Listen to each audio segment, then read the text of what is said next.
بسم اللہ الرحمن الرحیم۔ صرف 5 منٹ کا مدرسہ قرآن و حدیث کی روشنی میں 203واں دن 23 رجب المرجب۔ نمبر 1، اسلامی تاریخ۔ حضرت جعفر ابن ابی طالب رضی اللہ تعالی عنہ۔ حضرت جعفر رضی اللہ عنہ کی شکل و صورت حضور صلی اللہ علیہ وسلم جیسی تھی۔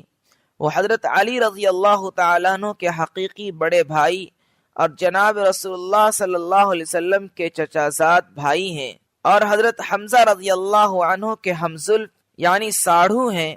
ابو طالب کی معاشی کمزوری کی وجہ سے حضرت جعفر رضی اللہ عنہ کی پرورش حضرت عباس رضی اللہ عنہ نے کی۔ حضرت جعفر رضی اللہ عنہ اور ان کی بیوی اسما بنت عمیس شروع زمانے ہی میں حضرت ابو بکر کے ہاتھ پر مسلمان ہوئے۔ یہ وہ زمانہ تھا کہ ابھی حضور صلی اللہ علیہ وسلم نے مسلمانوں کو دار ارقم میں جمع کرنے کا سلسلہ شروع نہیں کیا تھا۔ دونوں میاں بیوی نے حبشہ اور مدینہ دونوں کی ہجرت کی۔ حضرت جعفر طیار رضی اللہ عنہ حبشہ ہجرت کرنے والے صحابہ کرام رضوان اللہ تعالی علیہم اجمعین کے امیر جماعت تھے۔ حبشہ کی ہجرت کے موقع پر آپ ہی نے نجاشی کے دربار میں ایسی پر اثر تقریر کی کہ بادشاہ کے دل میں اسلام کی حقانیت بیٹھ گئی، اور اس نے مسلمانوں کے ساتھ اعزاز و اکرام کا معاملہ فرمایا، اور کفار مکہ کے وفد کو ذلت کے ساتھ مکہ واپس ہونا پڑا۔ کچھ دنوں بعد بادشاہ حبشہ نجاشی نے حضرت جعفر رضی اللہ تعالیٰ عنہ کے ہاتھ پر اسلام قبول کر لیا۔ نمبر 2، اللہ کی قدرت، دماغی قوت۔ اللہ تعالیٰ نے انسان کو دماغ جیسی عظیم نعمت عطا فرمائی اور اس میں سوچنے سمجھنے اور بہت سی باتوں کو یاد رکھنے کی صلاحیت رکھی، جس کی وجہ سے اس چھوٹے سے دماغ میں دین اور دنیا سے متعلق بے شمار باتیں محفوظ رہتی ہیں، اور وہ اسے ضرورت کے وقت بہت کام آتی ہے۔ اگر اللہ تعالیٰ انسان کو دماغ کے اندر محفوظ رکھنے کی قوت نہ نوازتا تو کتنی پریشانی ہوتی۔ واقعی اللہ تعالیٰ نے اپنی قدرت سے دماغ میں سوچنے، سمجھنے اور یاد رکھنے کی قوت پیدا فرما کر انسان پر بڑا احسان فرمایا ہے۔ نمبر 3، ایک فرض کے بارے میں، عشاء کی نماز کی اہمیت۔ رسول اللہ صلی اللہ علیہ وسلم نے فرمایا، جس شخص نے عشاء کی نماز جماعت کے ساتھ پڑھی گویا اس نے آدھی رات عبادت کی، اور جس نے فجر کی نماز جماعت سے پڑھ لی گویا اس نے ساری رات عبادت کی۔ نمبر 4، ایک سنت کے بارے میں، کھانے میں عیب نہ لگانا۔ حضرت ابو ہریرہ رضی اللہ عنہ نے فرمایا، رسول اللہ صلی اللہ علیہ وسلم کھانے میں عیب نہ لگاتے، اگر چاہتے تو اس کو کھا لیتے، اور اگر اس کو ناپسند فرماتے تو چھوڑ دیتے۔ نمبر 5، ایک اہم عمل کی فضیلت، مومن کی مدد کا میٹھا پھل۔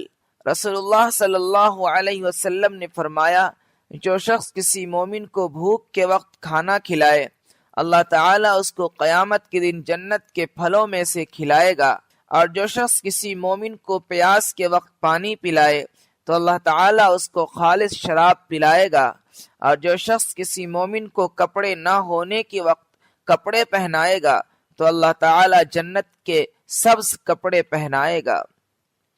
نمبر 6، ایک گناہ کے بارے میں، جیوتش کی باتوں پر یقین کرنا۔